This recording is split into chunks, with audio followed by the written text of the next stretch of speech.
Welcome to Slide Me. This is my review on Stargirl Season 2, Episode 11. No, Episode 12. I'm tripping. Episode 12. Wow, another good episode. This episode pretty much was a build up to what's finna happen in the finale where they all face it clubbed up. I'm break down pretty much every character was doing and talk about the show. The show starts off with them pretty much recap, everybody's back, Cindy, Dr. Midnight, Courtney, aka Stargirl, they're both back. So we're pretty much getting the reaction to that of everybody being back, Barbara having Courtney around and them seeing that like, oh, okay, Sydney's still alive and Sydney's with them being shocked by that. Also, it's funny they actually played the original song "Too Sexy." The reason why I gotta talk about that because everybody knows Drake just not redid the original "So Sexy." That's probably one of the hottest songs on the radio right now, and also starring my home state's own. Also featured on the song as well as my own home state's own Future and Young Thugger. So I just had to put that out there.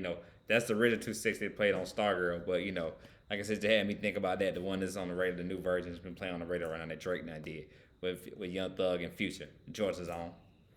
But yeah, so pretty much start with Courtney. Pretty much Courtney thing is she's trying to figure out a way, trying to get everybody back together, the team back together. She assists Yolanda, anybody for help. Just assists Yolanda trying to convince Yolanda to come back and join the team. But Yolanda's like, no, she's not really for her right now. She doesn't want to be a part of it. Courtney tells about, hey, the original Wildcat did kill somebody as well, so you shouldn't be, upset or hurt by it at all. But, Yolanda's still not going for it. She don't want to nudge and give it, and join the team again. She's just through with it. So also Courtney has talked with her mom, but she knows about her mom being pregnant with her, stopped her from maybe having a big career or a job that she already had. But Courtney's mom says, no, you're a blessing. Like with everybody, with their child, it's a blessing. Everything. So she's happy, she loves her life because she feels like she has a good job now and everything else. She's married, of course, and all that to Pat, who's a good dude. So, like she feels like she said, no, no, I never regret anything. I don't hurt, about, having you or anything, having a struggle, She considered her child a blessing. So, so that's pretty much, the biggest thing I took from this episode with Courtney though is when her and Cindy have a talk. But I'll talk about how Cindy convinced, Yolanda, aka Wildcat, to join the team back. But Cindy tells Stargirl, in order to be a klepto, you have to embrace your dark side. Yolanda embraces it. But what about you? Are you going to embrace your dark side at all? And I feel like that's what's big up to the finale. Like we will see a more darker, cringy of Stargirl. She's the only one that's been able to be, whole and be peaceful, hasn't lose her, mind at all this throughout the whole series right now. So we will see, I believe, a darker Courtney come this finale. That's the only way she can take down a klepto. That's what Cindy tells her. The only way you're going to take her down is if you give in to the darkness that you have inside. That's the only way you can beat them. So that pretty much was it. What was going on with Courtney? Now the biggest takeaway is the MVP. Like Sydney pretty much steals the show in this episode right here. She's a scene stealer. Sydney pretty much has her way. Pretty much Sydney's like telling everybody, yeah, I decided to join the team again. I'm just helping out. She of course Beth. She's against it. Everything with Cindy joined the team, she doesn't like it, but then she just comes to it. She ends up liking it. Then also as well, like she has a talk with Yolanda because he sees Courtney trying to recruit Yolanda to be on the team, and she knows how much that hurts Courtney. So she just actually Cindy did a good thing in her own kind of way. She actually did a good thing by helping out helping out Courtney by telling her by trying to convincing Yolanda to join the team. But she got in her head by saying, oh, yeah, Courtney this, yeah, she's part of the team. Hey, if I do cross y'all, it is what it is. And everything. Pretty much psyching Yolanda out, getting on her dark side and all that. Pretty much getting her head to get her to come back and join the team. And that's, of course, Yolanda does join the team and decides to be back as Wildcat again for one more time to take down the clip. But I'm pretty sure she'll be Yolanda next season. She'll be Wildcat next season as well. I think that's, like I said, but, she just, because Cindy got in her head to get her to join back the team again. So Cindy did it in her own nice way, in her own way. Pretty much was a good thing. That's how I look at it. Cindy really did a good deed. It just, she had her own way of doing it. Also with Cindy as well, before the end of this episode, we see her on the phone. She has a phone call with somebody. We don't know who it is, who she's talking to, telling everybody, hey, come back to Blue Valley. And I'm predicting, you heard it here first, I'm predicting that's Artemis. I believe that's Artemis and her people. I think they'll be back and they'll be coming to stop Eclipto. I think they're going to help join because I believe that's who she's on the phone with. that's only the people that are still alive. She will be still having contact with. I believe that's who it is, Artemis. So I believe they're coming. They're gonna come and they're gonna help out. So it's gonna be a big all-out war when they go against Eclipto because they got to stop. You know, this is the most powerful, most menacing villain they ever dealt with. So definitely all hands on deck. Also with Rick now to talk about Rick. We hear about what Rick's got going on this episode. Rick, still in jail. Wondering, trying to find a way to get out. Pat goes sees his uncle. He goes to see his uncle, and he's like, Pat could try to convince Rick's uncle, hey, let him out. He's a good kid. Please just let him out. He doesn't belong in jail. Drop the charge on your nephew and all that. And his uncle is very reluctant to do it. But then Pat gets so gangster in this episode. I'm like, oh snap! Everybody, like I said, everybody was getting gangster. Everybody was bringing out their dark side this episode. Pat breaking out too. Pat locks the door, closes the blinds, and says like, oh yeah, I learned some stuff in the military, man. I'm gonna make you, what I'm saying, get you drop them charges. And few scenes later, we see Rick is getting out. He's getting out of jail.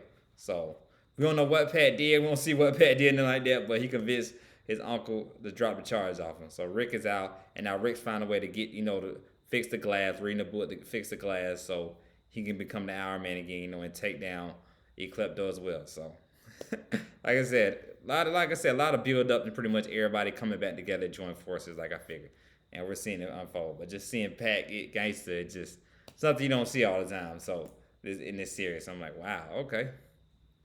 Then next, his son Mike. Mike is looking for Thunderball, and because he feels like he needs Thunderball's help in order to help fight Eclipto. So he finds out that Takeem has Thunderbolt, and long story short, with that, it's very entertaining, very funny. So he gets Takeem to help out. Says, hey, we got to get Thunderbolt. We need all hands on deck to save the world to fight Eclipto.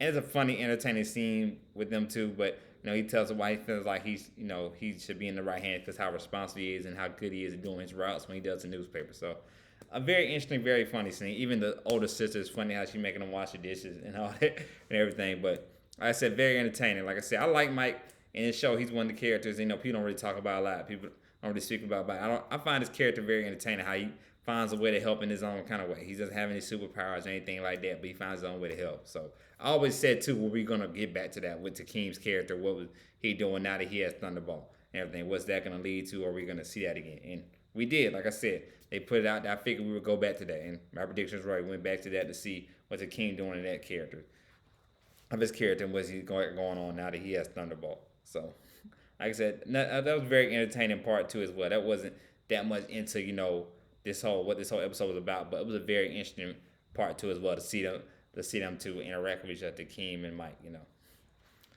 Now, of course, Beth. I've got to talk about Beth. Beth and Dr. Midnight, Dr. Midnight, I didn't know he was actually really blind, so he wear the glasses. But Dr. Midnight and Beth decide to go to the office, using their glasses. They see Bruce walk in, young Bruce, which is aka Klepto, walking in. They see with the glasses who he really is and all that. And he gives out a warning. He's saying, oh yeah, I just need Courtney's dark side to come out. That's all. That's what the main thing is about getting Stargirl to go dark. If he gets Stargirl to go dark, he fight the world and everything is it. So he pretty much gives them a warning shot and say, yeah, this is it. I need Stargirl to go dark. So I want all of them to come. When he gets them in office, I want all of them to come, all of them to see what's finna happen. So Dr. Midnight and Beth calling them, and I guess that's the end of the episode right there. Just getting ready to see the big finale when they all fight Eclipto. Also, I forgot the last scene is also where we see Jenny, aka the Green Lantern, when her and Beth go through what happened in the classroom when Eclipto first not appeared, but first but came into his own and came out and started taking over the world and everything. We finally get to see what that was about, what her dream was, and her dream was seeing Courtney dark and everything, because Jenny's just having these nightmares. She's tossing and turning in her sleep, trying to see what's going on. We finally see that's what it is. Okay, Stargirl being dark as part of the dream, and now that's what she's signing Eclipto's head. So that's it. That was the end of the episode, and like I said, good build up what's gonna happen. I enjoy Stargirl. I will be doing a season 3 of it. I hope it does get renewed for a season 3, because I will be doing a season 3 reviews on Stargirl as well on this channel. But overall, like I said, good episode. I can't wait for now. When everybody comes, Jenny, Wildcat, Sydney. Hopefully that is Artemis and them coming. Takeem and Mike help with Thunderbolt. along with Stargirl Courtney. What is she gonna do? How is she gonna fight the darkness within? Well, that's because like I said, that's Holy Klepto's plan to get Stargirl dark. So I can't wait. Overall, good episode. Like I always say, you like content, anything reviews on superhero shows, on TV shows, anything pop culture, period, or anything big news. Subscribe to Sly Media if you like this channel. Y'all have a good day and stay tuned. I'm finna come right back. Finna drop my review on Wu-Tang. This is the Wu-Tang finale, so y'all stay tuned. I'm finna do a review on that. But y'all have a good day and be blessed.